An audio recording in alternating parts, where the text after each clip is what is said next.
Hey everybody, welcome to another Star Wars action figure review.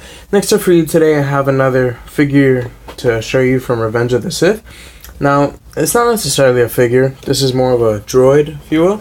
That is this set. This is the Crab Droid set. Like I said, this is from Revenge of the Sith 2005. Cool set, we're going to be taking a look at in just a moment. As always, we're going to take a look at the packaging. Do have a picture of the Crab Droid pictured here. Looks really nice. To the other side you have moving legs and missile launcher as one of its features. You do have lava in the back as well as the Revenge of the Sith up top.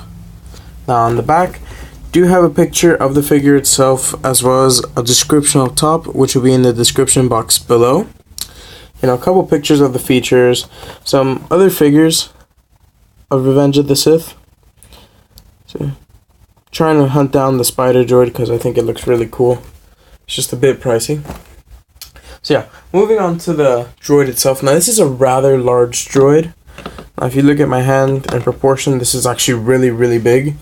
So big in fact, that it's actually oversized. If you look at the movie for reference, this spider droid in relative terms to a figure is about twice as big as it should be. Just a quick reference, at hand I do have a stormtrooper, so just to give you a look at the sheer size of this crab droid. So you can see, has 6 legs, see, very large. Yeah, twice the size that it should be, which isn't necessarily a bad thing, it's just not screen accurate. But this crab droid is very symmetrical in terms of the legs being the same. So I'm going to give you a look at this side. You have these huge pincer leg, front legs, if you want to call them that. Very large. They go in descending order, from biggest in the front to smallest in the back. So you can see. They have a decent amount of detail. Good molds on them, not too much to complain about. Though there isn't really any weathering to them. I would have wished they had some dry brushing of some silver. The inside they did do some weathering effects, as you can see right here. They did a good job, just a bit of a hit and miss, to be honest. So you can see, there is detail on the interior legs, you can see. Like I said, the other half is pretty much the same. And all 6 of these legs you just snap in, you just pop them into the sockets that they go into. And it's really nice. Now if you do notice, there is a little tab here sticking out, and this is to simulate the crab walking. It's just a push mechanism, so just grab the droid and you pinch it.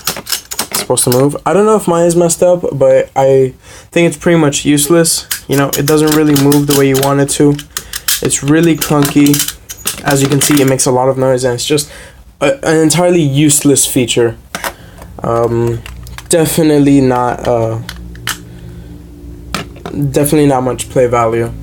One thing I wanted to point out is one aspect that they decided to skip out on in terms of detail was the face of the droid, at least the face, If you look at the photo, just to show you the packaging once more, see, if you look at the photo, it has 3 eyes, these little antennas sticking up top.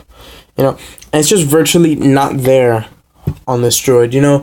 I'm not asking for a ton of detail, but that's just a minor aspect that you should have at least included. Maybe one eye painted in red, but they didn't bother doing that at all. Moving on to the back, it does have some good silver scuff marks and details.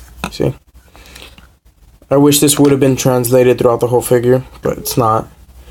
If you look on the back, there's a button, as you can see, because he does include a firing missile, which you can see in the front. Now, one thing I want to point out is that it does have some good mobility, so you can sway back and forth, but it falls off very easy because of the system it uses to actually latch on. As you can see, it just works with tension, so you just pop it on. It's not really secure. I am not a big fan of these missiles. They look too childish to me, but as always, this is designed for kids, so that I don't have any complaints about that. But yeah, just click on the back. See, missile does fire. So that's some play value, you know. But yeah, I'm not sure whether to recommend this figure or not. You know, it's good. It's a bit pricey online. I paid $15 for this droid, and in just sheer size, it's worth it. I recommend it if you could get it for $15, but it's not entirely accurate. The play functions aren't really there. Lack of detail. You know, not too many great things to say about this. But I do enjoy this figure. I'm glad I got it. You know, it's really cool. So yeah, I hope you found this review helpful. I'll be doing many more soon. Just a friendly reminder, you know, I like for you guys to rate, comment, subscribe to my channel. I haven't been doing as many videos as I used to, but, you know, I'm swinging back into it. I'm going to start doing a lot more reviews. So yeah, like I said, I hope you found this review helpful. I'll be doing many more soon. So until then, I'll see you on my next video.